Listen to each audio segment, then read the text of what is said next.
Hey everybody, we have a special chapter in Job today. It's my absolute favorite, possibly one of the most influential passages in the Bible that I read growing up. Like honestly, touching the Old Testament when I was growing up was such a meticulous task. It was just so boring and I skipped over numbers almost every single time.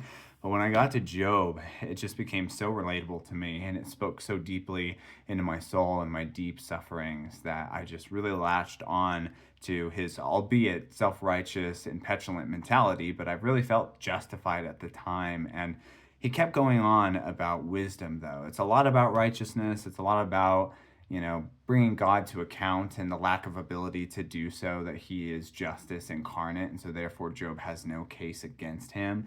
But here in chapter 28, there is a particularly precious nugget. And I'm not going to read the whole thing, even though you should read the whole thing.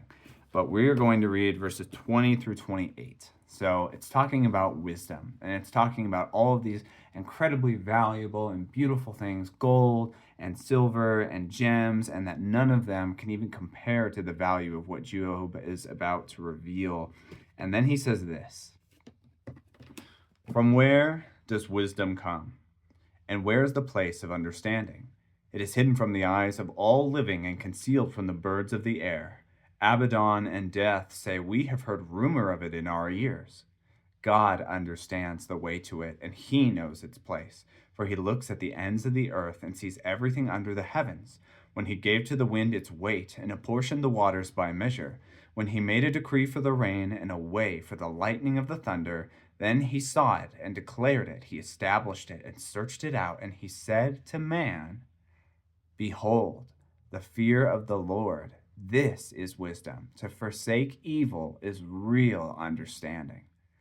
Wisdom is consistently mentioned as the most precious and important thing in the Bible next to our salvation in Jesus Christ, and that we receive that wisdom through forsaking evil and through fearing the Lord. But most applicably, wisdom is gained through suffering, because we gain knowledge and then we gain experience. And as we apply that knowledge and as we seek God and we seek his will above our own and we seek his knowledge and his just insights above our own, his thoughts that are higher than ours, his ways that are higher than ours, we gain godly wisdom, not earthly wisdom, but wisdom from above that feeds us and strengthens and protects and guides us. I've read through the Proverbs, every month for years now, and it's just so incredibly insightful that wisdom is the ultimate goal of those who are wanting to get closer to God, because truly knowing and loving and submitting your life to him is an act of true wisdom. Go